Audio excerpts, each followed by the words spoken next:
Assalamualaikum. Selamat pagi anak-anak semua.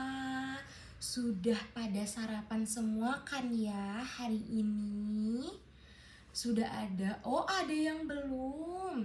Tapi kalau ada yang belum makan, nanti pas istirahat segera makan. Tapi kalau yang udah makan, Miss mau tanya dulu dong, tadi pagi sarapan apa ya dibikininnya? Ada yang makan roti? Boleh tunjuk tangannya? Oh, banyak. Ada yang makan nasi? Banyak juga. Makan nasinya pakai apa lauknya? Pakai ayam? Ada yang pakai telur? Enak sekali. Jadi kita itu harus sudah sarapan dulu sebelum ke kelas. Karena kalau sudah sarapan, kita itu bisa lebih fokus, bisa lebih happy. Siapa yang senang hari ini?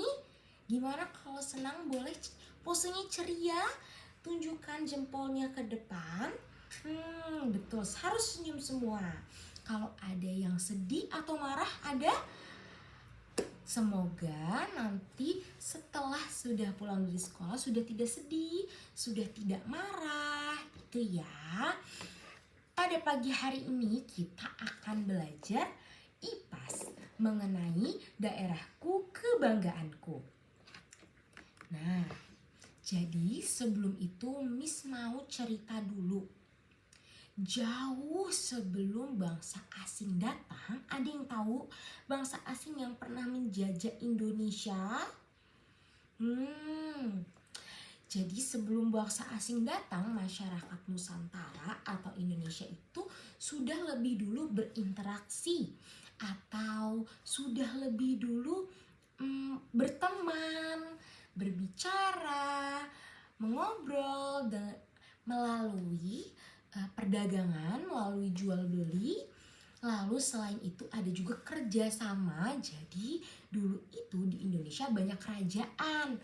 Nah, raja-raja yang ada di Indonesia ini kerjasama dengan orang-orang luar negeri atau bangsa asing.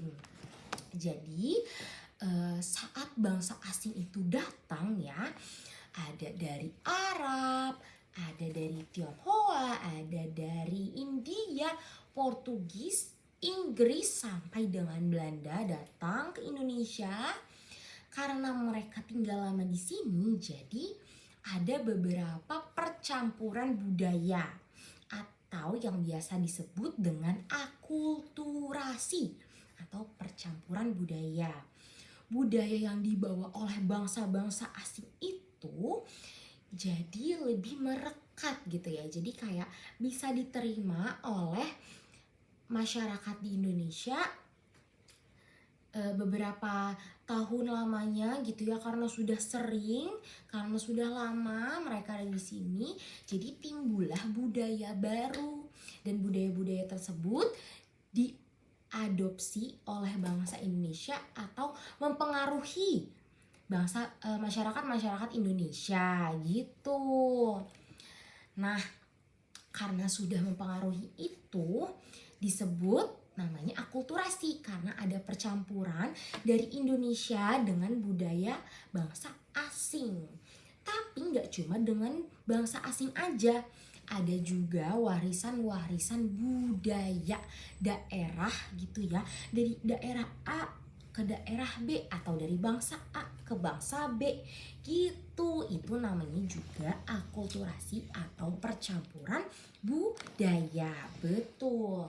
Nah, sebelumnya Miss mau tanya nih, di sini semuanya pada tahu nggak kampungnya masing-masing, kampung halamannya ada di mana? Ada yang tahu? Oh, dari Padang, jauh sekali. Ada yang dari mana lagi? Dari Kalimantan. Wah, jauh-jauh ya. Nah, jadi di masing-masing daerah itu pasti punya bentuk budayanya masing-masing, bentuk budayanya sendiri-sendiri. Dan budaya itu pasti berbeda-beda. Nah, Miss mau tahu nih, teman-teman ada yang tahu nggak bentuk dari contoh keberagaman budaya yang ada di kampung halaman teman-teman atau yang sering teman-teman lihat gitu.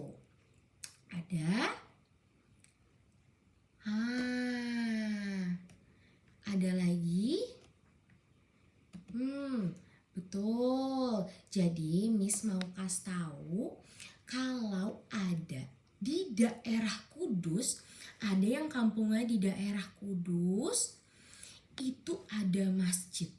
Tapi masjid itu bentuknya seperti pura. Tapi kalau gitu ada juga ukiran-ukiran khas Jawanya. Nah, Masjid Kudus itu merupakan masjid yang bercampur kebudayaannya antara budaya Jawa dengan agama Islam karena masjid, dan ada juga agama Hindu karena bentuk masjidnya itu seperti pura yang ada di Bali. Atau teman-teman atau anak-anak ada yang sudah pernah ke TMII, ke Anjungan Bali, ya, itu ada pura. Nah, masjidnya itu kurang lebih seperti pura dengan ada ukiran-ukiran khas Jawa. Begitu. Nah, sampai di sini ada yang mau ditanyakan? Oke, Nak, Ibu lanjut ya. Nah, Ibu mau jelasin, jadi jenis warisan budaya itu dibagi jadi dua. Ada warisan budaya benda dan ada warisan budaya tak benda. Kira-kira ada yang tahu nggak ya kenapa disebutnya warisan budaya benda dan warisan budaya tak benda? Jadi warisan budaya benda itu yang bisa kita lihat, kita pegang dan kita raba. Contohnya alat musik atau rumah adat, senjata tradisional, banyak ya. Lalu yang kedua ada warisan budaya tak benda, yaitu yang tidak bisa kita lihat dan kita sentuh, namun bisa kita pelajari, bisa kita implementasikan, atau bisa kita dengar, bisa kita pokoknya ada gitu ya. Yaitu yang pertama contohnya ada tarian daerah, ada lagu-lagu daerah. Nah, seperti itu. Ada upacara adat, karena warisan budaya tak benda ini yang bisa kita lihat, yang bisa kita rasakan, bisa kita wariskan lagi gitu ya sebagai nilai-nilai budaya. Nah, sampai sini anak-anak sekalian ada yang mau bertanya? Oke, jika tidak ada yang mau bertanya, Miss akan kasih LKPD. LKPD-nya ini harus dikerjakan dalam waktu 5 menit dari sekarang. Ya. Harus ditulis di buku tulis, lalu nanti dikumpulkan. Jadi mulai dari sekarang sudah bisa dikerjakan di buku tulis dan tidak ditulis dengan soal. Jadi jawabannya saja. Oke, Miss tunggu sampai dengan 5 menit ya. Selamat mengerjakan.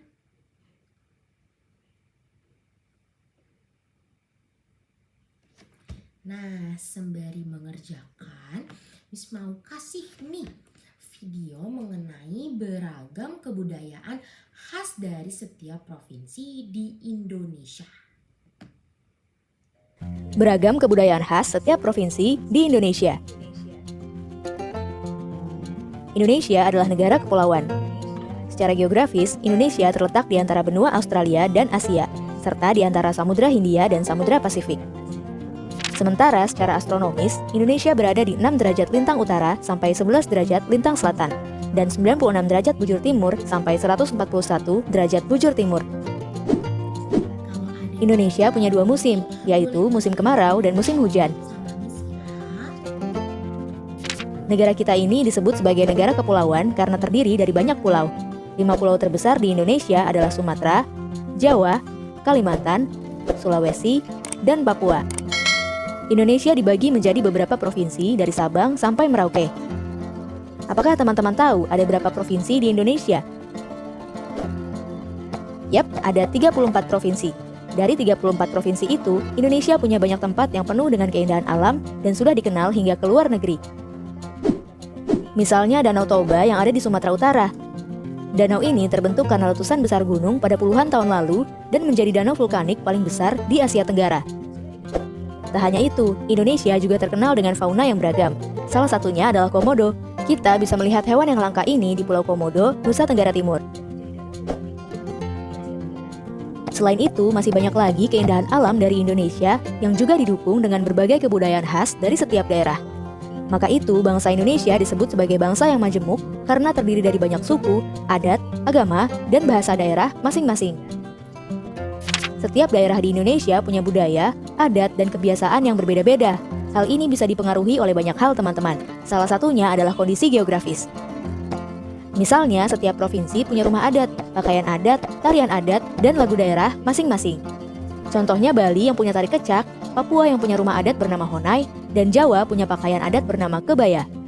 Ada lagi Kalimantan dengan rumah adatnya yang disebut betang, Sulawesi yang dikenal dengan suku Bugisnya, dan lain-lain.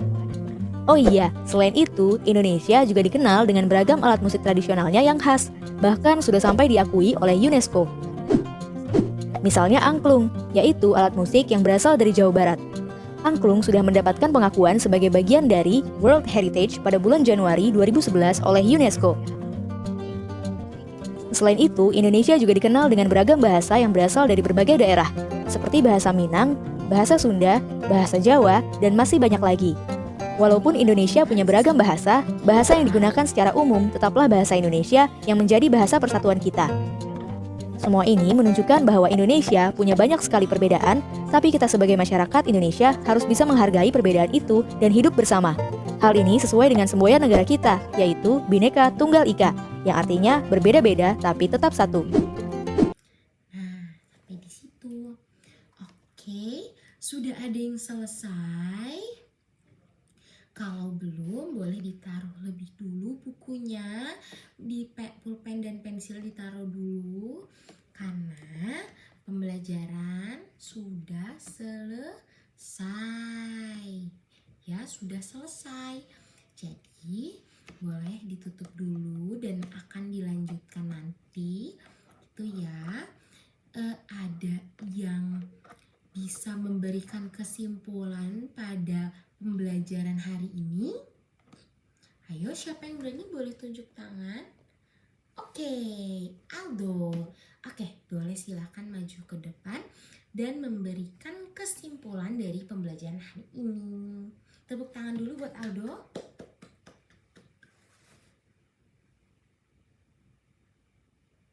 Oke, terima kasih Aldo. Keren sekali, betul. Jadi kesimpulannya adalah banyak sekali keragaman budaya di Indonesia.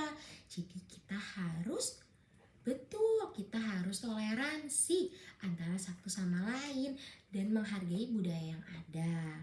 Jika ada akulturasi yang baik, harus dilestarikan terus sampai ke anak cucu kita nanti.